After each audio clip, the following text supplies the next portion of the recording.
കുട്ടി ജനിക്കും എന്ന് മാത്രമേ എഴുതിയുള്ളൂ.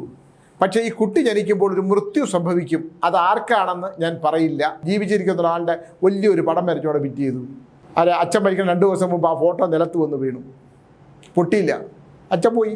അതുകൊണ്ട് വളരെ ശ്രദ്ധിക്കണം. പടം വരച്ച് ചുവരിൽ വെക്കരുത്. അങ്ങനെ ഒരുപാട് കാര്യങ്ങൾ ഉണ്ട് ഇതിനകത്തൊക്കെ തന്നെ. രാത്രി ഒരു 2 മണിയാകുമ്പോൾ ഉണരുന്നു, അവൻ്റെ മുറിയിൽ നിന്നത് കേൾക്കുന്നു, അമ്മ എഴുന്നേറ്റിരിക്കുന്നു, അവൻ്റെ സാന്നിധ്യം അറിയുന്നു. നമസ്കാരം. പ്രേതബാധയുണ്ടോ എന്ന് ചോദിച്ചാൽ ഞാൻ എന്ത് പറയണമെന്നൊന്ന് ചിന്തിക്കേണ്ട ഒരവസ്ഥയാണ്.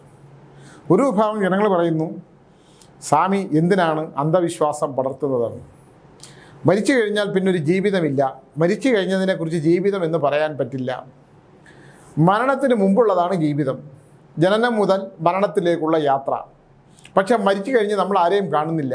നമ്മൾ കാണുന്നത് ജീവിച്ചിരിക്കുന്ന ആൾ ചലനമറ്റ് കിടക്കുന്നത്, ചേതനയേറ്റ് കിടക്കുന്നതാണ് നമ്മൾ കാണുന്നത്. സ്പന്ദനമില്ല, കണ്ണ് തുറക്കുന്നില്ല, സ്പർശനമില്ല, എന്താണ് ചുറ്റും നിൽക്കുന്ന ഒരാളെന്ന് ഓർമ്മയില്ലാത്ത ജഡാവസ്ഥ.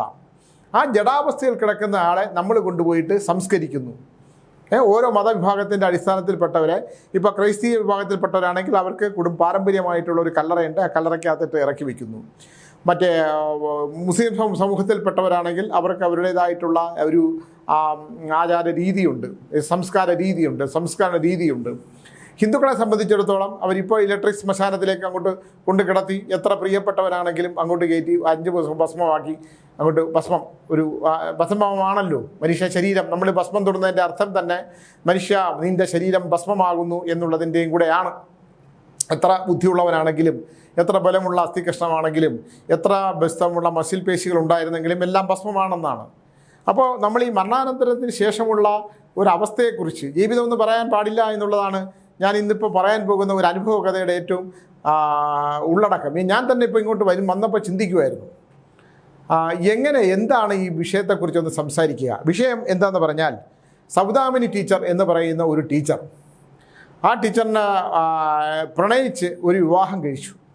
അന്യജാതിയിൽപ്പെട്ട ഒരാളാണ് സൗദാമിനി ടീച്ചർ. നായർ സമൂഹത്തിൽപ്പെട്ട കുടുംബവും പാരമ്പര്യവും ഒക്കെ വളരെ സ്വാതന്ത്ര്യ സമരത്തിൽ പങ്കെടുത്ത ഒരു കുടുംബമായിട്ടൊക്കെ ബന്ധപ്പെട്ടിട്ടുണ്ടായിരുന്ന ഒരാളായതുകൊണ്ട് തന്നെ ഈ മറ്റ് മതത്തിൽപ്പെട്ട ഒരാളുമായിട്ടുള്ള വിവാഹബന്ധം കുടുംബക്കാർ അംഗീകരിക്കുന്നതായിരുന്നില്ല.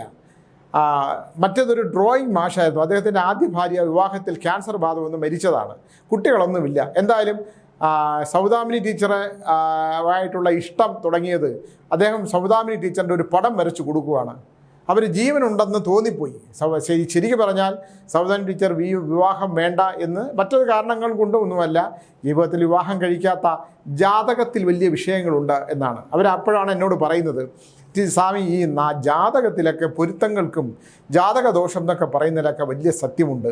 എനിക്ക് വിവാഹ ജാതകം അനുസരിച്ച് എൻ്റെ വിവാഹ യോഗമില്ല എന്നും, ഭർത്താവ് ഉണ്ടെങ്കിൽ തന്നെ ഭർത്താവിനെ അനുഭവിക്കാനുള്ള അവസ്ഥയില്ല എന്നും, ഭർത്തൃയോഗമില്ല എന്നും, സന്താന യോഗമില്ല എന്നും, സന്താനങ്ങൾ ഉണ്ടെങ്കിൽ തന്നെ അനുഭവ യോഗമില്ല എന്നൊക്കെ പറഞ്ഞിട്ടുള്ള ഒരുപാട് വിഷയങ്ങളൊക്കെ ഉണ്ടായി.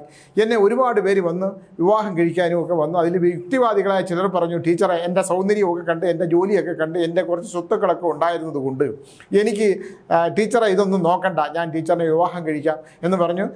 കമ്മ്യൂണിസ്റ്റ് പ്രസ്ഥാനങ്ങളുമായിട്ടൊക്കെ ബന്ധമുണ്ടായിരുന്ന പലരും വന്ന് എൻ്റെ വിവാഹ ആലോചനയൊക്കെ നടത്തി. എന്തായാലും വടക്ക് ഭാഗത്തു നിന്നൊരു ഡ്രോയിങ് സാർ, അദ്ദേഹം ഈ ഭാര്യ മരിച്ച ഈ ഡ്രോയിങ് സാർ വന്നിട്ട് ഈ സൗദാമിനി അമ്മയുടെ ഒരു പടം വരച്ചു കൊടുത്തു.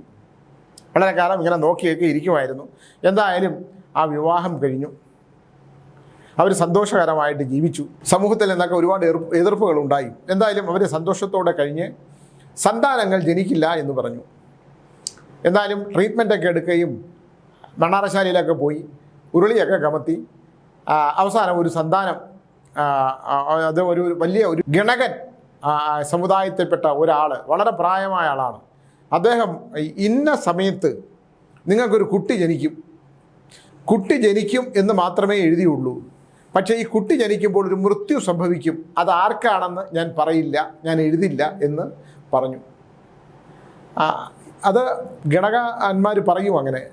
അത് ജ്യോതിഷത്തിൽ ഇത്തരം നമ്മൾ ഇപ്പോഴാണ് കമ്പ്യൂട്ടറിൽ നമ്മൾ അങ്ങോട്ട് ജാതകം കൊടുത്താൽ കമ്പ്യൂട്ടറിൽ ഇങ്ങോട്ട് അടിച്ചു വരുന്ന പ്രിൻ്റ് ഔട്ടൊന്നുമല്ല. വളരെ ഗഹനമായി നമ്മൾ കൊടുത്താൽ ചിലർ, നമ്മുടെ മുഴുവനുമുള്ളൊരു ആശാനുണ്ടായിരുന്നു ആ മുഴുവൻ ജംഗ്ഷനിൽ തന്നെ, ഗണക സമുദായത്തിൽപ്പെട്ട ഒരാളായിരുന്നു. അദ്ദേഹം അത് അങ്ങോട്ട് കുറിച്ചങ്ങോട്ട് കൊടുത്തു കഴിഞ്ഞാൽ അത് അത്ര തന്നെ, അതിന് ഇന്ന ദിവസം ഇന്ന ആൾ ഇന്ന അങ്ങനെ, അതിനപ്പുറത്തോട്ട് പോകില്ല. അപ്പോൾ അവരിപ്പോൾ അവിടെ നിന്നൊക്കെ വിറ്റിട്ട് പോയി എന്ന് അറിഞ്ഞു. ഞാൻ ഇടയ്ക്കൊന്ന് അന്വേഷിച്ചപ്പോഴത്തേക്ക് നമ്മളുമായിട്ട് ബന്ധമുള്ള ഒരുപാട് പേര് അവിടെ ഉണ്ടായിരുന്നു. എന്തായാലും ഇവർക്കൊരു കുട്ടി ജനിച്ചു. അദ്ദേഹം പറയുന്നതനുസരിച്ച് ഒരു കുഞ്ഞ് ജനിച്ചു. ഈ കുഞ്ഞിനെ അവർ വളർത്തി, സന്തോഷകരമായ ജീവിതം വന്നു. പക്ഷേ ഈ വിശ്വാസമില്ല ഇല്ലെങ്കിൽ പോലും ടീച്ചറിൻ്റെ മനസ്സിൽ ഇദ്ദേഹം എഴുതിയാൽ ഈ ഒരു മരണം നടക്കും, ഈ കുട്ടി ജനിച്ചു കഴിഞ്ഞാൽ ഈ കുട്ടിയുടെ ഇത്രാമത്തെ വയസ്സ് കഴിയുമ്പോൾ ഒരു മരണം നടക്കും എന്ന് പറഞ്ഞ അദ്ദേഹം എഴുതി കൊടുത്ത ഒരവസ്ഥ, ആ അവസ്ഥ ഉണ്ടല്ലോ. നമുക്ക് നമ്മുടെ കൂടെ ഒപ്പം ഒരാൾ ജീവിക്കുകയാണ്, പക്ഷേ വിശ്വാസമില്ലെങ്കിൽ പോലും ദൈവം ഒരു മരണം സംഭവിക്കാനുള്ള സാധ്യതയുണ്ട് എന്ന് പറയില്ല. ഇന്നിപ്പോൾ എൻ്റെ കൂടെയുള്ള കാട്ടാക്കട കാളിദാസ തിയേറ്ററിൻ്റെ ഉടമസ്ഥരിൽ ഒരാളായിട്ടുള്ള ബാലാനന്ദൻ നായരുടെ അടുത്ത് ഞാൻ പറഞ്ഞു, അമ്മ ഇങ്ങനെ സുഖമില്ലാതെ കിടക്കുകയാണ്. അപ്പം ഞാൻ 10ാം ഉദയം കിടക്കത്തില്ല, ഒരു മൃത്യുവിൻ്റെ ലക്ഷണമാണുള്ളത്, അമ്മ പോകുന്നതാണ് നല്ലത്, സ്വർഗാരോഹണമാണ് എന്ന് പറഞ്ഞു. ഇന്ന് രാവിലെ മെസ്സേജ് വന്നു, മരിച്ചു എന്ന് പറഞ്ഞ് ആ ഫോട്ടോ ഇട്ട് തന്നു. അപ്പം ചില മരണങ്ങൾ ചില സമയങ്ങളിൽ അങ്ങനെ പറയാൻ പറ്റും, സാധിക്കാം. അപ്പം അത് പറയാൻ പാടില്ല എന്നാണ്. മൃത്യുവിനെക്കുറിച്ച് നമ്മൾ പറയാൻ പാടില്ല എന്ന് പറയണമെങ്കിൽ ഞാൻ അറിയാതെ അങ്ങ് പറഞ്ഞു പോകും. അതെനിക്ക് പറ്റുന്ന ഒരു വലിയ അബദ്ധമാണ്. അതുപോലെ തന്നെയാണ് ഞാൻ ചെന്നൈയിൽ ചെന്നപ്പോൾ നമ്മുടെ കലാരഞ്ജിനിയുടെയും ഉർവശിയുടെയൊക്കെ അമ്മ എന്നെ കാണണമെന്ന് പറഞ്ഞു. ഞാൻ അവിടെ ചെന്നു. ആ അമ്മ ഞാൻ കുറേ നേരം സംസാരിച്ചു. അവിടെ ചെല്ലുമ്പോൾ എനിക്ക് മരണപ്പെട്ടു പോയി എൻ്റെ അമ്മയെപ്പോലെ തന്നെ തോന്നി. ഞാൻ കുറേ നേരം ഇവിടെയൊക്കെ ഇരുന്നു, മകനൊക്കെ ഉണ്ടായിരുന്നു. ഇറങ്ങാൻ നേരത്ത് ഞാൻ ഇതേപോലെ എൻ്റെ കൂടെ ഈ ബാലാനന്ദൻ നായർ ഉണ്ടായിരുന്നു. അപ്പം ഞാൻ പറഞ്ഞു, ഇവിടെ ഈ അമ്മയ്ക്ക് മനോവിഷം ഉണ്ടാക്കുന്ന ഒരു മൃത്യുവിൻ്റെ ലക്ഷണമുണ്ട്. അതെന്താ സ്വാമി, ആര്? ഞാൻ പറഞ്ഞു, അതെനിക്ക് അറിഞ്ഞുകൂടാ, ഒരു വിഷയം ഇവിടെ കാണുന്നുണ്ട് എന്ന് പറഞ്ഞു. ഞാൻ അറിയാതെ പറഞ്ഞു. എന്താ ഞാനത് പറയാതിരിക്കണ്ടേ? അത് ഞാൻ പറഞ്ഞു. എന്നെക്കുറിച്ച് തന്നെ എനിക്കറിയാം. ടീച്ചർ പറയും, എന്തിനാണ് ഇങ്ങനെയൊക്കെ സംസാരിക്കുന്നതെന്ന്. നമ്മളെക്കുറിച്ച് നമുക്കറിയാമല്ലോ, നമുക്ക് എന്താണ് സംഭവിക്കാൻ പോകുന്നതിനെക്കുറിച്ച് വ്യക്തമായ ധാരണ എന്ന് നമുക്കുള്ള സ്ഥിതിക്കും മറ്റുള്ളവരുടെ കാര്യം പറയുമ്പോൾ ആദ്യം നമ്മളെക്കുറിച്ച് വേണമല്ലോ പറയേണ്ടത്. ഞാനത് പറയും, ഒരു തീരുമാനമുണ്ട് എനിക്കങ്ങനെ. അപ്പം ആ അമ്മ വളരെ തേജസ്സുള്ള ഒരു അമ്മയാണ്. കലാകാരന്മാരുടെ ഒരു വലിയ കുടുംബമാണത്. അപ്പോൾ എൻ്റെ ചുറ്റും എല്ലാവരും വന്നിരിപ്പുണ്ട്. കൽപ്പനയുടെ മകളുണ്ട്, പിന്നെ ഉർവശി മാത്രം അവിടെ ഇല്ലായിരുന്നു. ഉർവശി ഞാൻ ഇവിടെ വെച്ച് കാണുകയാണ് ചെയ്തത്. എനിക്ക് റെയിൽവേ സ്റ്റേഷൻ എയർപോർട്ടിൽ വെച്ച് കണ്ടു, ചെന്നൈയിൽ. അപ്പോൾ ഇവരെല്ലാം എൻ്റെ കൂടെ ഉണ്ടായിരുന്നു. ഞാൻ എന്നും നമ്മുടെ ഈ DNA പ്രോഗ്രാം അമ്മ കാണുന്നതാണ്. അപ്പോൾ ഒരു 2 ആഴ്ച കഴിഞ്ഞപ്പോഴത്തേക്ക് 2-3 ആഴ്ച കഴിഞ്ഞപ്പോഴത്തേക്ക് കലാരഞ്ജിനി ടീച്ചറിനെ വിളിച്ചു. എനിക്കാണെങ്കിൽ അവിടെ ഒന്നുകൂടെ ടീച്ചറിനെ കൊണ്ട് അവിടെ ടീച്ചർ വലിയ ഇഷ്ടമുള്ള ഫാമിലിയാണത്. അപ്പോൾ ടീച്ചറിനെ കൊണ്ട് അവിടെ നിന്ന് ചെന്നൈയിലൊന്ന് പോകണം എന്ന് തോന്നിയിട്ടുണ്ട്. പോകാൻ പറ്റിയിട്ടില്ല എന്തായാലും. അപ്പോൾ പറഞ്ഞു, ഇങ്ങനെ സഹോദരന് സ്വാമിയെടുത്തൊന്ന് പറയണം, സഹോദരൻ ഇങ്ങനെ ഒരു വയ്യായികയുണ്ട് എന്ന് പറഞ്ഞു. ഞാൻ ചോദിച്ചു, ഫോൺ വെച്ചോ? ടീച്ചറെ വെച്ചു. ഞാൻ പറഞ്ഞത് ഇത്ര ദിവസം കൂടെ ഉള്ളൂ എന്ന്. എന്തായാലും ആ ഒരു മൃത്യു അത് സംഭവിച്ചു. എന്നാൽ ഞാനിത് പറയാതിരിക്കണം, എന്നെക്കൊണ്ട് അത് പറ്റുന്നില്ല. എന്തുകൊണ്ടാണെന്ന് എനിക്ക് അറിഞ്ഞുകൂടാ. അതുകൊണ്ട് ദൈവത്തെ ഓർത്ത് ആരും എന്നെ വിളിച്ച് ഇങ്ങനെയുള്ള അസുഖം രോഗം ഒന്നും പറയരുത്. ഇന്ന് രാവിലെ ഒരു സംഭവം ഉണ്ടായി. ഇതുപോലെ ഇന്ന് ഒരു അമ്മ എന്നെ വിളിച്ചു. അമ്മ വിളിച്ചത് എന്തിനാണെന്ന് പറഞ്ഞാൽ, ഞാൻ വഴി തെറ്റി പോവുമല്ല, അമ്മ എന്നെ വിളിച്ചെന്ന് പറഞ്ഞാൽ അമ്മയ്ക്ക് ഒരു പെൺകുട്ടി ഉണ്ടായി. ആ പെൺകുട്ടി എനിക്ക് മെസ്സേജായിട്ട് ഇട്ടതാണ്. ആ പെൺകുട്ടിക്ക് ഓട്ടിസം പോലുള്ള എന്തോ പ്രശ്നങ്ങളുണ്ടായിരുന്നു, ഒരുപാട് പ്രശ്നങ്ങളുണ്ടായിരുന്നു. ആ കുട്ടിക്ക് പഠിക്കാൻ പറ്റില്ല. ഈ കുട്ടി വിദ്യാഭ്യാസപരമായിട്ടൊന്നും ഒരു ഉയർച്ച ഉണ്ടായിരുന്നു. ശാസ്ത്രം വിധി എഴുതി എങ്ങനെയൊക്കെ ആക്കി അവസാനം എന്തായാലും ഏതോ ഒരു ഡോക്ടറുടെ കൈപുണ്യം കൊണ്ട് ആ കുട്ടി രക്ഷപ്പെട്ടു, പഠിച്ചു, നല്ല നിലയിലേക്ക് എത്തുന്ന സമയത്ത് ആ കുട്ടി ഒരാളുമായിട്ട് പ്രണയമായി. അപ്പോൾ കുറേ സർട്ടിഫിക്കറ്റ് കണ്ടി. കുട്ടി വിവാഹയോഗമൊക്കെ വളരെ പ്രയാസമുള്ളതാണ്. ഞാൻ ഒറ്റയടിക്ക് വായിച്ചാൽ ഞാൻ ഒരേന്ന് വിളിച്ചു, എന്നെ ഒന്ന് വിളിക്കാൻ വേണ്ടി പറഞ്ഞു. എന്തായാലും ഈ കുട്ടി ആ പയ്യനെ കൂടെ ഇറങ്ങി പോകണഞ്ഞു. ഇതാണ് ഇത്രയും പ്രശ്നമുള്ള കുട്ടി ആ പയ്യൻ്റെ കൂടെ ഇറങ്ങിപ്പോയി. അപ്പോൾ അവരെ പയ്യൻ്റെ വീട്ടുകാരെ കോൺടാക്ട് ചെയ്തിട്ട് പറഞ്ഞു, നിങ്ങൾ പോകരുത്, ഈ കുട്ടിക്ക് ഒരുപാട് മരുന്ന് കഴിക്കാനുള്ളതാണ്, ഈ കുട്ടിക്ക് ഇങ്ങനെയുള്ള ആരോഗ്യപരമായ പ്രശ്നങ്ങളുണ്ട്, ഈ വിവാഹ സംബന്ധമായിട്ടുള്ള വിഷയങ്ങളുണ്ട്, സന്താന സംബന്ധമായ വിഷയങ്ങളുണ്ട്, ഒന്നും പറഞ്ഞിട്ട് അവർ കേൾക്കാതെ ഈ കുട്ടി ഇറങ്ങിപ്പോയി. ഒരു പോലീസ് സ്റ്റേഷനിൽ പരാതി കൊടുത്തു. ഇവർ പോലീസ് സ്റ്റേഷനിൽ പോയിട്ട് പോലീസ് ഓഫീസർമാരെ കണ്ട് ഈ സർട്ടിഫിക്കറ്റ് കൊടുത്ത് ഈ കുട്ടിക്ക് ഇങ്ങനെയുള്ള പ്രശ്നങ്ങളുള്ളതാണെന്നൊക്കെ പറഞ്ഞു. എന്തായാലും അവർ പറഞ്ഞു, ഞങ്ങൾ ഒന്നുപോലെ നോക്കിക്കോളാമെന്ന് പറഞ്ഞ് ഈ പെൺകുട്ടിയെ കൊണ്ടുപോയി. എന്തായാലും കല്യാണമൊക്കെ കഴിച്ചിട്ട് ഒരു 2-3 മാസം കഴിഞ്ഞപ്പോൾ അവൻ വിദേശത്തെങ്ങാണ്ട് പോയി. ആ പെൺകുട്ടി തിരിച്ച് വീട്ടിലേക്കും വന്നു. ആ പെൺകുട്ടിയുടെ സഹോദരി പറഞ്ഞു, ഇങ്ങോട്ട് കയറണ്ട, ഇവിടെ നിനക്ക് അസുഖം ഉള്ളതുകൊണ്ട് ഇവിടെ കിടന്ന് വല്ലതും സംഭവിച്ചാൽ പ്രശ്നമാവുമെന്ന് പറഞ്ഞു. ഒറ്റപ്പെട്ടു. ആ അമ്മയുടെ ദുഃഖമാണ് എൻ്റെ അടുത്ത് പറഞ്ഞത്. അപ്പോൾ ചില വിധികൾ കൊണ്ട് ചില വിഷയങ്ങൾ ഉണ്ടാണെങ്കിൽ പോലും കുട്ടികൾ എടുത്തു ചാടി ചെയ്യുന്നതിൻ്റെ പരിണിത ഫലം അനുഭവിക്കേണ്ടില്ല. ജീവിതം ഒന്നും പോയില്ലേ എന്ന് പറഞ്ഞാൽ, ബുദ്ധിക്ക് പ്രശ്നമുണ്ടെന്ന് പറയുന്ന കുട്ടി പഠിച്ച് മിടുക്കിയായി നല്ല മിടുക്കായിട്ട് വന്ന് പെട്ടെന്ന് ഒരുത്തൻ വരും, പൂർവ്വജന്മത്തിലെ ശത്രു, അവൻ വന്ന് എവളെ വിളിച്ച് പ്രണയിച്ച് കൊണ്ടുപോയി കുടുംബാലോകം ഉണ്ടാക്കി ഇപ്പോൾ ഒറ്റപ്പെട്ട് വീട്ടിൽ വന്നു. ഇനിയിപ്പോൾ ആ രോഗം വീണ്ടും കൂടും, മാനസികവും കൂടെ ആവും. ഒരുത്തൻ്റെ കൂടെ പോയി ജീവിച്ചിട്ട് അമ്മയും അച്ഛനും പറയാതെ പോയി അവൻ്റെ കൂടെ പോയിട്ട് ജീവിച്ച് തിരിച്ചു വന്ന് ആ അമ്മ ഇന്ന് എന്നെ വിളിച്ചിരുന്നു, പാവം. അപ്പോൾ ഞാൻ പറഞ്ഞു വന്നത്, അപ്പോൾ ഇങ്ങനെയുള്ള കാര്യങ്ങൾ സംഭവിക്കും. എന്തായാലും ഈ അമ്മയുടെ മനസ്സിൽ, സൗദാമിനി ടീച്ചറിൻ്റെ മനസ്സിൽ ഇതിങ്ങനെ കിടന്നു. ഒരു സുപ്രഭാതത്തിലൊരു സന്ധ്യയ്ക്ക് അവർ ഭക്ഷണം കഴിച്ച് ഇരുന്നതിന് ശേഷം കുറച്ച് വെള്ളം എടുത്തുകൊണ്ട് വരാൻ വേണ്ടി പറഞ്ഞു സൗദാമിനി ടീച്ചറിൻ്റെ അടുത്ത്. ഈ സാറ് ഈ ഒരു വെള്ളം എടുത്തുകൊണ്ട് തിരിച്ചു വരുമ്പം ഈ സാറ് ഈ കസേരയിൽ മരിച്ചിരിക്കുവാണ്. ഒന്ന് ആലോചിച്ച് നോക്കൂ. ആ പറഞ്ഞ സമയത്ത് ഇദ്ദേഹത്തിന് മരണം സംഭവിച്ചു. അതോടുകൂടി ഈ ടീച്ചർ തകർന്നു പോയി. ഈ ഭർത്താവിൻ്റെ ഒരു വിവാഹം കഴിക്കേണ്ട എന്ന് പറഞ്ഞ് നിൽക്കുകയും ഒരാൾ ജീവിതത്തിലേക്ക് വരികയും പിന്നെ ഈ ഒരു കുഞ്ഞ് ജനിച്ചു കഴിഞ്ഞാൽ കുഞ്ഞ് ജനിക്കാതിരിക്കുകയും ഒരുപാട് പരിഹാരക്രിയകൾ ചെയ്യുകയും ആ കുഞ്ഞ് ജനിച്ചതിന് ശേഷം ഭർത്താവുമായിട്ട് ഉത്തമമായി ജീവിച്ചുകൊണ്ടിരിക്കുമ്പോൾ ആ സമയമെത്തിയപ്പോൾ ഈ മൃത്യു സംഭവിക്കുകയും ചെയ്തു. ഒറ്റപ്പെട്ടു പോയി. ആ കുട്ടിയെ വളർത്തുന്നു. അപ്പോഴും അടുത്തൊരു പ്രശ്നമുണ്ട്. ഈ കുട്ടിക്ക് ഒരു സമയം എഴുതി കൊടുത്തിട്ടുണ്ട് അദ്ദേഹം, ഏതോ ഒരു സമയം. അപ്പോൾ അതടുത്ത ടീച്ചറിൻ്റെ മാനസിക പ്രശ്നം എന്ന് പറഞ്ഞാൽ ടീച്ചർ പറഞ്ഞാൽ ഒരു ദിവസം പോലും സമാധാനമായിട്ട് ഉറങ്ങാൻ പറ്റില്ല. ഈ സംഘർഷമാണ്. നമ്മളിപ്പോൾ ചിലരോട് പറഞ്ഞു കഴിയുമ്പം ഞാൻ ചിലരോട് ദേഷ്യപ്പെടാറുണ്ട്. അത് പറഞ്ഞു, നിങ്ങൾ അത് ചെയ്തില്ലേ, നിങ്ങൾ അത് പോയി ചെയ്യൂ, അത് ചെയ്തിട്ട് പിന്നെ എൻ്റെ അടുത്തോട്ട് വരേണ്ട ആവശ്യമില്ല, നിങ്ങൾ അതങ്ങ് ചെയ്താൽ മതി, പറയേണ്ട ആവശ്യമില്ല എന്ന് ഞാൻ തന്നെ പറയും. അപ്പം ഈ മനസ്സിൽ വിഷയമുണ്ടായി. എന്തായാലും ഈ ചെറുപ്പക്കാരൻ പഠിച്ചു, നന്നായിട്ട് വളർന്നു. അവൻ ബാംഗ്ലൂരിൽ ജോലി കിട്ടി. ജോലി കിട്ടിയപ്പോഴത്തേക്കാണ് അവന് നല്ല ഉത്തമനായ ഒരു ചെറുപ്പക്കാരനായി. 10-27 വയസ്സായപ്പോഴാണ് ഒരു വിവാഹത്തെക്കുറിച്ച് ചിന്തിക്കുമ്പോൾ, ടീച്ചർ മാത്രമല്ലേ ഉള്ളൂ, വിവാഹത്തെക്കുറിച്ച് ചിന്തിക്കുന്ന സമയത്താണ് അവൻ പറയുന്നത്, എനിക്ക് കഴിഞ്ഞ 5-6 വർഷമായിട്ട് ഒരു പെൺകുട്ടിയായിട്ട് നല്ലൊരു സൗഹൃദമുണ്ട്, എനിക്ക് അവളെ വിവാഹം കഴിക്കണം എന്ന്. അപ്പോൾ അമ്മ തകർന്നു പോയി. കാരണം ഒരിക്കലും അന്ന് പ്രതീക്ഷിച്ചില്ല. എന്തായാലും അവൻ്റെ ഇഷ്ടമല്ലേ എന്ന് വിചാരിച്ച് ഗൃഹനില വാങ്ങിക്കണം, ജാതകം നോക്കണം എന്ന് പറയുമ്പം ആ കുട്ടി ബ്രാഹ്മണ സമുദായത്തിൽപ്പെട്ട ഒരു പെൺകുട്ടിയാണ്. അപ്പോൾ പറഞ്ഞ് എങ്ങനെയായാലും, അപ്പോൾ അവർക്കതൊന്നും വിശ്വാസമില്ല. അപ്പം പറഞ്ഞ് അങ്ങനെയല്ല, അത് നോക്കണം, കാരണം ഞാൻ ഈ വിവാഹം കഴിച്ച് ഇങ്ങനെ ഒരു ഘടകൻ അത് എഴുതി തന്നതെല്ലാം ജീവിതത്തിൽ സംഭവിച്ചു, നിൻ്റെ ജീവിതത്തിലും ഒന്നും ദോഷങ്ങളൊന്നും ഉണ്ടാകരുത്, എന്തെങ്കിലും പരിഹാരമൊക്കെ ഉണ്ടെങ്കിൽ ചെയ്യാം എന്ന് പറഞ്ഞാൽ പെൺകുട്ടിയുടെ ഗൃഹനില മേടിച്ച് ഈ ഗൃഹനില നോക്കുമ്പം യാതൊരു കാരണവശാലും ഈ വിവാഹം നടത്തരുതെന്ന് പറഞ്ഞു. യാതൊരു കാരണവശാലും ഈ വിവാഹം നടന്നാൽ അംഗവൈകല്യമുള്ള സന്താനങ്ങളെ പ്രസവിക്കുക എന്നുള്ളത് മാത്രമല്ല, ഈ കുട്ടിക്ക് വൈദവ്യ യോഗമുള്ള ജാതകമാണ്. ഈ കുട്ടിക്ക് ഭർത്താവ് പാടില്ല. ടീച്ചർ തകർന്നു പോയി. കാരണം താൻ കല്യാണം കഴിക്കേണ്ടെന്ന് പറഞ്ഞു നിന്നു. ഒരാൾ വന്ന് ഇഷ്ടപ്പെട്ട് കല്യാണം കഴിച്ച ആളിന് മൃത്യു സംഭവിച്ചു. ആ ഒരു കുട്ടി ജനിച്ചപ്പോൾ ആ കുട്ടിയുടെ ഇത്രാമത്തെ വയസ്സിൽ ഇന്നത് സംഭവിക്കുമെന്ന് പറഞ്ഞു. ആ മകന് വേണ്ടി ബാക്കി കാലം ജീവിച്ചുകൊണ്ടിരുന്നപ്പോൾ മകൻ ഇപ്പോൾ ഇത് ഒരു പെൺകുട്ടിയെ വിവാഹം കഴിക്കുന്നു. ആ പെൺകുട്ടിയെ വിവാഹം കഴിച്ചാൽ ഈ മകന് മൃത്യു സംഭവിക്കും. എന്തൊരവസ്ഥയാണ് എന്ന് ആലോചിച്ച് നോക്കൂ. ദൈവം എന്തിനാണ് ഇങ്ങനെയൊക്കെ ചെയ്യുന്നത്? ദൈവം മനുഷ്യനെ പടച്ചു വിട്ട്, നീ പോയി ഭൂമിയിൽ പോയി അനുഭവിച്ചിട്ട് വാ, സുഖകരമായി ജീവിക്കുന്ന ആരെയും ഞാൻ കണ്ടില്ല. എല്ലാവരും പണം ഉണ്ടാക്കാനായിട്ടുള്ള ഓട്ടമാണ്. പണം ഉണ്ടാക്കണം, പിന്നെ പ്രശസ്തി ഉണ്ടാക്കണം, അതുണ്ടാക്കണം. എല്ലാവരും പണത്തെക്കുറിച്ച്, പണത്തിൻ്റെ അളവ് പോലും വെച്ചേ സംസാരിക്കട്ടോ. ഞാൻ ഞെട്ടിപ്പോവും. എനിക്ക് ഒന്നുമില്ലായ്മയെന്ന് ജൈവം കുറേ പണമൊക്കെ തന്നു. അവസാനം പണം പൈശാചിക ശക്തിയാണെന്ന് എനിക്ക് മനസ്സിലായി. ആവശ്യത്തിന് വയറ് നിറച്ചാൽ ആഹാരം കഴിക്കാം, നല്ല വസ്ത്രങ്ങളിടാം, അത്യാവശ്യ ആഗ്രഹങ്ങളൊക്കെ പൂർത്തിയായി കഴിഞ്ഞാൽ പിന്നെ പണം പൈശാചികം തന്നെയാണ്, ഒരു സംശയമില്ല. ഖത്തറിൽ നിന്ന് തന്നെ ഒരാൾ വിളിച്ചിരുന്നു. ഖത്തറിൽ നിന്ന് ഒരാൾ എന്നെ വിളിച്ചിട്ട് പറഞ്ഞു, ഞാൻ ഇങ്ങനെ വലിയ ബിസിനസ്സാണ്, ഇതിൻ്റെ കപ്പൽ വ്യവസായം എന്തൊക്കെ വലിയ എണ്ണ വ്യവസായമൊക്കെ ആണെന്ന് പറഞ്ഞു. ഞാൻ പറഞ്ഞു ശരി, അപ്പോൾ സ്വാമി ഒന്ന് കാണണം, ഞാനൊരു പുതിയ ബിസിനസ് തുടങ്ങുന്ന കാര്യത്തിനെ കുറിച്ചാണ്. അപ്പോൾ ഞാൻ പറഞ്ഞു ഇപ്പോൾ വേണോ എന്ന്. അപ്പോൾ യുദ്ധം തുടങ്ങുന്നതിന് മുമ്പാണ്. ഇപ്പോൾ വേണോ, തുടങ്ങണോ എന്ന് ചോദിച്ചു. അപ്പോൾ പറഞ്ഞു അതല്ല, ഞാനൊന്ന് സ്വാമിയെ കാണാൻ വരാൻ വേണ്ടിയിട്ടാണ്. ഞാൻ പറഞ്ഞു വരണ്ട. അതെന്താണ്? അല്ല ഇപ്പോൾ വരണ്ട. അല്ല എനിക്ക് വല്ല കുഴപ്പമുണ്ടോ? ഞാൻ പറഞ്ഞു കുഴപ്പത്തിൻ്റെ കാര്യമല്ല, ഇപ്പോൾ വരണ്ട. ബിസിനസ്സിൻ്റെ കാര്യം ഏപ്രിൽ 14-ാം തീയതി കഴിഞ്ഞ് നോക്കാം. ഈ ഏപ്രിൽ മാസം 14-ാം തീയതി കഴിഞ്ഞ് എന്നെ ഒന്ന് വിളിക്കൂ. എന്നിട്ട് ഞാൻ പറയുന്ന സമയമുണ്ട്. ഇപ്പോൾ മുറിപ്പാലത്തറി മാടന്തമ്പുരാൻ ക്ഷേത്രത്തിൽ 17-ഉം 18-ഉം വെച്ചിട്ടുണ്ട്. കുറച്ച് പേരെ നോക്കുന്നുള്ളൂ. അപ്പോൾ അതുകൊണ്ട് അവിടെ ഒന്ന് വിളിച്ച്, ഞാൻ നമ്പർ തരാം, അവിടെ ഒന്ന് വിളിച്ച് ബുക്ക് ചെയ്തിട്ട്. അപ്പോൾ ഞാൻ പറഞ്ഞില്ല, ഞാൻ സ്വാമിയെ കാണാൻ വേണ്ടി മാത്രമാണ് വരുന്നത്. ഞാൻ വന്നു കഴിഞ്ഞാൽ സ്വാമിയെ കാണുന്നു, അടുത്ത ഫ്ലൈറ്റിൽ ഞാൻ തിരിച്ചു പോകുന്നു. ഞാൻ പറഞ്ഞു ഇതൊന്നും ഇപ്പോൾ തീരുമാനിക്കരുത്. അതെന്താ സ്വാമി അങ്ങനെ പറഞ്ഞു? അതല്ല, താങ്കൾക്കൊരു വിഷയമുണ്ട്. കാരണം ധനപരമായിട്ടുള്ള വിളിച്ച സമയം വെച്ച് ഞാൻ പറയുവാണ്, ദോഷം ഉണ്ടാകാനുള്ള കണ്ണേഷി ഉപാസന കൊണ്ട് പറയുവാണ്. ഇപ്പോൾ വരണ്ട, ഇപ്പോൾ യാത്ര ചെയ്യേണ്ട കാര്യവും നോക്കണ്ട, വളരെ ശ്രദ്ധിക്കണം.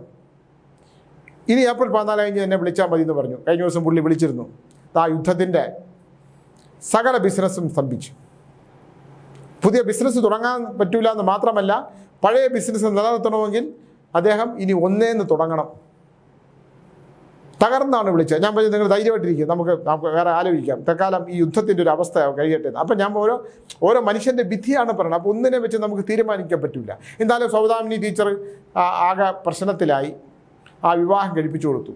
ഞാനിപ്പോൾ പറയാൻ വന്നത് ഒരു വിഷയം, ഈ അന്ധവിശ്വാസമാണോ നമ്മൾ തന്നെ DNA-ൽ എൻ്റെ പ്രിയപ്പെട്ടവരെ തീരുമാനിക്കുള്ളൂ, ഇത് വിശ്വാസമാണോ അന്ധവിശ്വാസമാണോ എന്ന്. എന്തായാലും വിവാഹം കഴിപ്പിച്ചു. പെൺകുട്ടി കുഴപ്പമൊന്നുമില്ല, നന്നായിട്ട് പാടും, നന്നായിട്ട് പടം വരയ്ക്കും. പുള്ളി വന്നപ്പോൾ തന്നെ പെൺകുട്ടി നല്ലൊരു പടം വരച്ച്, അമ്മയുടെ പടം വരച്ചു കൊടുത്തു, പിന്നെ അച്ഛൻ്റെ പടം വരച്ചു.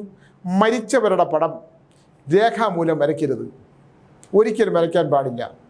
വരപ്പിക്കുന്ന ആളിന് ദോഷമാണ്, വരപ്പിക്കുന്ന ആളിന് ദുഃഖം വരും. അത് ഉദാഹരണം, ഞങ്ങളുടെ വീട്ടിൽ ഞാനിങ്ങനെ ഓർമ്മ വെച്ച കാലം മുതൽ ചുവരിൽ അമ്മയുടെ ഒരു വലിയ പടമുണ്ട്. അമ്മ ജീവിച്ചിരിക്കുവാണ്, അത് വരച്ച പടമാണ്.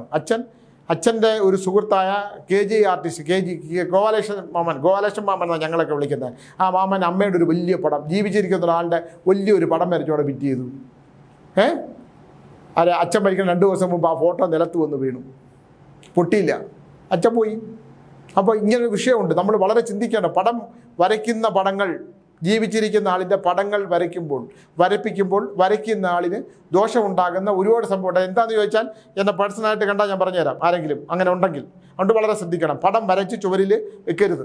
അങ്ങനെ ഒരുപാട് കാര്യങ്ങൾ ഉണ്ട് ഇതിനകത്തൊക്കെ തന്നെ. അത് 2 പേരും മരിച്ചു, അച്ഛനും മരിച്ചു, മറ്റദ്ദേഹവും മരിച്ചത് ഇന്ന കാരണങ്ങൾ കൊണ്ടെന്നല്ല. പക്ഷേ പടം ജീവിച്ചിരിക്കുന്ന ആളിൻ്റെ ചിത്രം വരച്ച് വളരെ വലിപ്പത്തിൽ വെക്കുന്നത്, നമ്മൾ പേപ്പറിൽ വേണമെങ്കിൽ വെറുതെ റഫ് വരച്ച് കളയാമായിരിക്കും, അതുപോലും അപകടമാണെന്നാണ് എൻ്റെ അനുഭവത്തിൽ പറയാനുള്ളത്. എന്തായാലും ഈ പെൺകുട്ടി അതിമനോഹരമായി വരയ്ക്കും, മൂളിപ്പാട്ട് പാടും.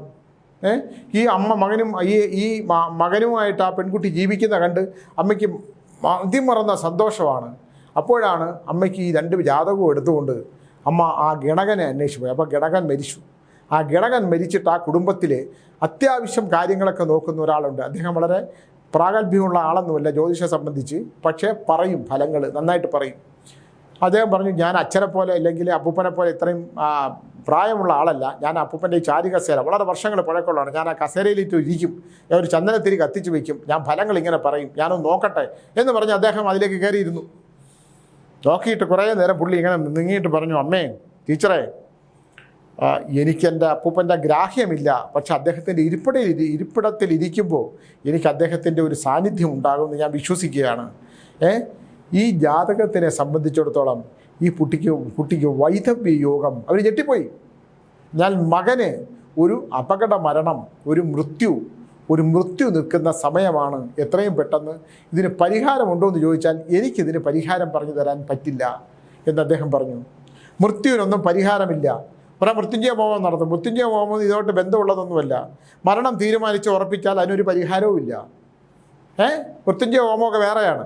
നമ്മുടെ ഒരു മരണത്തിൽ നിന്ന് ആരെയും രക്ഷപ്പെടുത്താനോ മരണത്തിൽ നിന്നുള്ള പൂജാ പരിഹാര കർമ്മങ്ങളോ ഒന്നുമില്ല. ചെയ്ത കർമ്മങ്ങൾക്കനുസരിച്ച് പോയേ പറ്റുള്ളൂ. അപ്പോഴാണ് ഈ അമ്മ ചോദിക്കുന്നത്, എൻ്റെ മകൻ അതിനൊരു തെറ്റും ചെയ്തിട്ടില്ല, ഞാനും ഒരു തെറ്റും ചെയ്തിട്ടില്ല, എൻ്റെ ഭർത്താവ് ഒരു തെറ്റും ചെയ്തിട്ടില്ല. അപ്പോൾ പറഞ്ഞു, പൂർവജന്മാർജിതമായിട്ടുള്ള ചില വിഷയങ്ങളുള്ളത് കൊണ്ട് അമ്മ ഈ ദുഃഖങ്ങളെല്ലാം തന്നെ അനുഭവിച്ചേ പറ്റൂ എന്ന് പറഞ്ഞു. കാരണം പൂർവ്വജന്മം ഭയങ്കരമാണ്. ഞാനിവിടെ മുരിപ്പാലത്തിരി മാടന്തമ്പുരാൻ ക്ഷേത്രത്തിൽ ഈ പൂർവ്വജന്മ ദോഷങ്ങൾ തീർക്കുന്ന ഒരു ഹോമമുണ്ട്. അത് വല്ലപ്പോഴും വയ്ക്കും. ഇപ്പോൾ ഈ 17-18 വെച്ചിട്ടുണ്ട് ചിലരോട്. അത് കുറച്ച് കോസ്റ്റ്ലിയാണ്. അപ്പോൾ അതുകൊണ്ട് അതിൻ്റെ സാധനങ്ങൾ കിട്ടാൻ പ്രയാസമായതുകൊണ്ട് ഒരു 10 പേരെ സെലക്ട് ചെയ്ത് 2 ദിവസമായിട്ട് അങ്ങ് ചെയ്തു കൊടുക്കും. അത് നമ്മൾ ഏത് പരിഹാരം ചെയ്യുന്നതിന് മുമ്പും പിതൃക്കളുടെ പിതൃഹോമങ്ങൾ നടത്തി പിതൃക്കളെ നമ്മൾ ലയിപ്പിക്കാതെ 3 തലമുറപ്പെട്ട ആൾക്കാരെ നമ്മൾ ദഹനക്രിയ ചെയ്യുന്ന ഒരു താന്ത്രിക കർമ്മമുണ്ട്. അത് ചെയ്യിപ്പിക്കാതെ ഇതൊന്നും പരിഹാരമാവില്ല എന്നാണ് എൻ്റെ വിശ്വാസം. അതുപോലും ചെയ്താൽ പരിഹാരമൊന്നും ഉറപ്പൊന്നുമില്ല. എന്തായാലും ഈ അമ്മ മാനസികമായിട്ട് തകർന്നു. ഇപ്പോഴുണ്ടാകുന്ന ഏറ്റവും വലിയ വിഷയം അമ്മ പറഞ്ഞത്, ഈ മകൻ മരണപ്പെട്ടു. മകൻ്റെ മരണം എങ്ങനെയാണ് എന്നുള്ളതിനെക്കുറിച്ച് ഒരു വ്യക്തമായ ധാരണയില്ല. അമ്മ എന്നോട് പറഞ്ഞത്, അവന് ഇവളെ കല്യാണം കഴിക്കുന്നത് ഇവളുള്ളപ്പോൾ ഒരു പെൺകുട്ടിയായിട്ട് വീണ്ടും സൗഹൃദമുണ്ടായിരുന്നോ, ഇവർ തമ്മിൽ അസ്വസ്ഥതകളുണ്ടായോ എന്നോ, അവൻ ആത്മഹത്യ ചെയ്തതാണോ എന്നൊക്കെയാണ് അമ്മയുടെ സംശയങ്ങൾ. ഇതൊന്ന് ദൂരീകരിക്കാൻ വേണ്ടിയിട്ടൊക്കെ എൻ്റെ അടുത്ത് പറഞ്ഞെങ്കിലും ഇത് വല്ലാത്ത ഒരു അവസ്ഥയാണ്. അല്ല നമ്മൾ ഇതൊക്കെ പറഞ്ഞാൽ ഇത് ഏത് തരത്തിലാണ് എടുക്കുന്നതെന്ന് പറഞ്ഞ് പിന്നെ ഞാൻ അതിൻ്റെ പുറകെ പോകേണ്ടി വരും. അത് പോകേണ്ട ഒരു സംഭവങ്ങളൊക്കെ ഒരുപാട് ഉണ്ടായിട്ടുള്ളത് കൊണ്ട് ഞാൻ വളരെ ശ്രദ്ധിച്ചാണ് ഇതിനുള്ള മറുപടി പറയുക. എന്തായാലും അമ്മയുടെ ഇപ്പോഴത്തെ ഒരു വിഷയം, ആ പെൺകുട്ടി അങ്ങ് മടങ്ങിപ്പോയി, തിരിച്ചുപോയി. എന്തായാലും ഭാഗ്യത്തിന് സന്താനങ്ങളൊന്നും ഉണ്ടായില്ല.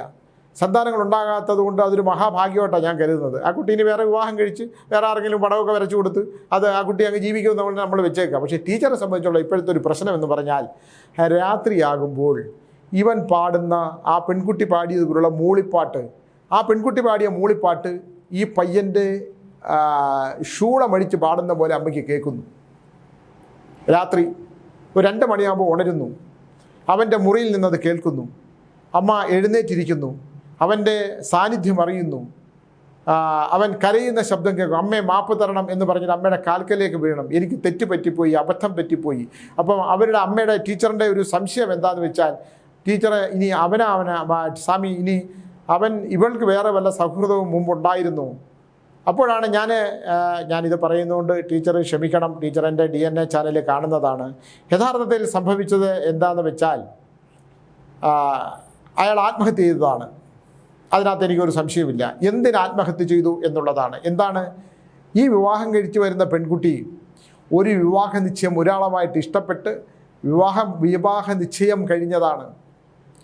വിവാഹ നിശ്ചയം കഴിഞ്ഞപ്പോഴാണ് ഈ ജാതകദോഷത്തിനെ സംബന്ധിച്ചിട്ടുള്ള വലിയ വിഷയമുണ്ടായിട്ട് ആ വീട്ടുകാർ വിവാഹത്തിൻ്റെ തലേ ദിവസം പിന്മാറി.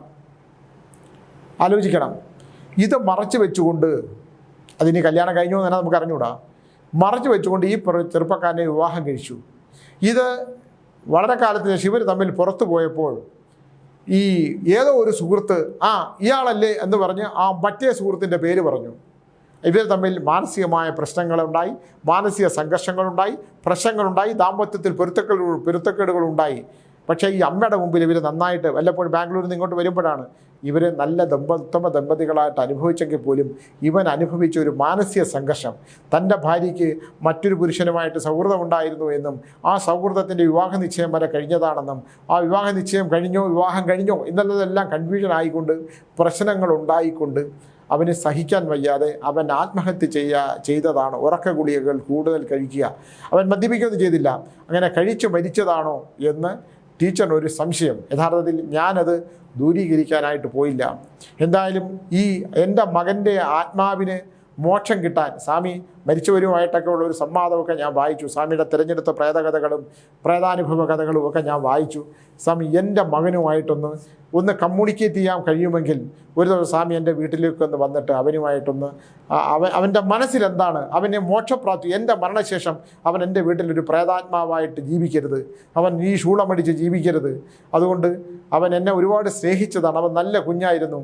അതുകൊണ്ട് അവൻ്റെ ആത്മാവ് ഭ്രാന്ത് പിടിച്ചലയാതിരിക്കാൻ, അവൻ്റെ തേങ്ങലുകൾ കേൾക്കാതിരിക്കാൻ, എൻ്റെ കാലശേഷം അവന് മോക്ഷപ്രാപ്തി കൊടുക്കാൻ, അതിന് ഞാൻ ജീവിച്ചിരിക്കുമ്പോൾ തന്നെ അവർ കരയുവാണ്, സ്വാമി ഒന്ന് വരണം, സ്വാമിയെ കൊണ്ട് മാത്രമേ സാധിക്കുകയുള്ളൂ. ഞാൻ പറഞ്ഞു, അയ്യോ ഞാനും ഇത്തരം കർമ്മങ്ങളൊന്നും ഇപ്പോൾ ചെയ്യുന്നില്ല, ഞാൻ കുറച്ച് എഴുത്തിലൊക്കെയാണ്, കുറേ കാലമായിട്ടൊന്നും എഴുതാറില്ല, അതുകൊണ്ടാണ് ഈ പ്രോഗ്രാമൊന്നും എനിക്കിടയ്ക്ക് ചെയ്യാൻ പറ്റാത്തതെന്നൊക്കെ പറഞ്ഞെങ്കിലും ടീച്ചർ എന്നെ വിളിക്കുകയാണ്. ഞാൻ ഈ പറഞ്ഞത് സ്നേഹബന്ധങ്ങൾ, അമ്മയ്ക്ക് മകനുമായിട്ടുള്ള സ്നേഹബന്ധങ്ങൾ, അമ്മയ്ക്ക് മക്കളുമായിട്ടുള്ള സ്നേഹബന്ധങ്ങൾ, മക്കൾക്ക് അന്നും അമ്മമാരും അച്ഛനമ്മമാരുമായിട്ട് വലിയ സ്നേഹബന്ധങ്ങളൊന്നും ഇപ്പം ഞാൻ വലുതായിട്ട് കാണുന്നില്ല. എന്നെങ്കിലും ഉണ്ടെങ്കിൽ തന്നെ അങ്ങനെ നിലനിൽക്കുന്ന ചില സ്നേഹബന്ധങ്ങൾ മരണാനന്തര ശേഷവും അവർക്ക് പറയാനുള്ളത് പറയാൻ കഴിഞ്ഞില്ലെങ്കിൽ പോലും സ്വപ്നദർശനങ്ങളിലൂടെ അല്ലെങ്കിൽ മനസ്സിൻ്റെ ശ്വാസങ്ങളിലൂടെ തന്നെ ബോധത്തിലേക്ക് കടന്നു കയറി ആ ബോധത്തിലേക്ക് വന്ന് സ്വപ്നാവസ്ഥയിൽ പോലും പ്രകടിപ്പിക്കുന്ന അവസ്ഥയിലുള്ള ഒരുപാട് വിഷയങ്ങളുണ്ട്. എന്തായാലും ഇതെന്നെ അത്ഭുതപ്പെടുത്തിയ ഒരു കഥയാണ്. സൗദാമിനി ടീച്ചറിൻ്റെ സമാധാനമായിട്ട് ഉറങ്ങാൻ എന്നെക്കൊണ്ട് കഴിയുന്ന എന്തെങ്കിലും ചെയ്യാൻ കഴിയുമോ എന്ന് ഞാൻ നോക്കട്ടെ. പിതൃകർമ്മങ്ങൾ ചെയ്ത് ആ ചെറുപ്പക്കാരന് ഒരുപാട് കാലം ജീവിക്കേണ്ട കുട്ടിയല്ലേ, സന്താനങ്ങൾ പോലും ഇല്ലാതായി. ഒരു പെൺകുട്ടി മറച്ചു പിടിച്ച അവരുടെ സ്വപ്നങ്ങൾ, ആ ചെറുപ്പക്കാരൻ്റെ സ്വപ്നങ്ങൾ, ആ തകർത്തെറിഞ്ഞ സ്വപ്നങ്ങൾ, അത് തുറന്നു പറഞ്ഞാൽ മതിയായിരുന്നു. ഇനി കല്യാണം കഴിച്ചതാണോ എന്ന് തന്നെ അറിയത്തില്ല. എന്തായാലും സൗദാമിനി അമ്മ ടീച്ചറിൻ്റെ മനസ്സിന് ശാന്തി കിട്ടാൻ, മനസ്സിന് ജീവിച്ചിരിക്കുമ്പോൾ ശാന്തി, മരണശേഷമുള്ള ശാന്തി കിട്ടിയിട്ട് എന്ത് കാര്യമാണ്, ജീവിച്ചിരിക്കുമ്പോൾ ഞാൻ എന്താണ് ചെയ്തു കൊടുക്കേണ്ടതെന്ന് എനിക്ക് ചിന്തിക്കേണ്ടിയിരിക്കുന്നു. അത് എൻ്റെ ചിന്തയിലുണ്ടാകുമ്പോൾ ഞാൻ ടീച്ചറിനെ എനിക്കൊന്ന് തിരിച്ചു വിളിക്കണം. അവർക്ക് അതുവരെ സമാധാനവും ശാന്തിയും ഉണ്ടാകട്ടെ. മനുഷ്യന് വേണ്ടത് ശാന്തിയാണും സമാധാനവുമാണ്. അത് കിട്ടാനുള്ള കർമ്മങ്ങൾ ചെയ്യണം. ചില വിധികളെ നമുക്ക് മറികടക്കാൻ പറ്റില്ല. ആ വിധികളൊക്കെ നമ്മൾ അനുഭവിച്ചേ പറ്റുള്ളൂ. ഒരു ദൈവത്തിനും നമ്മുടെ മനസ്സിനെ ശാന്തമാക്കാൻ കഴിയില്ല. നമ്മൾ തന്നെയാണ് നമ്മുടെ ശാന്തി കണ്ടെത്തുന്നതെന്ന് പറഞ്ഞുകൊണ്ട് നിർത്തുന്നു. നമസ്കാരം.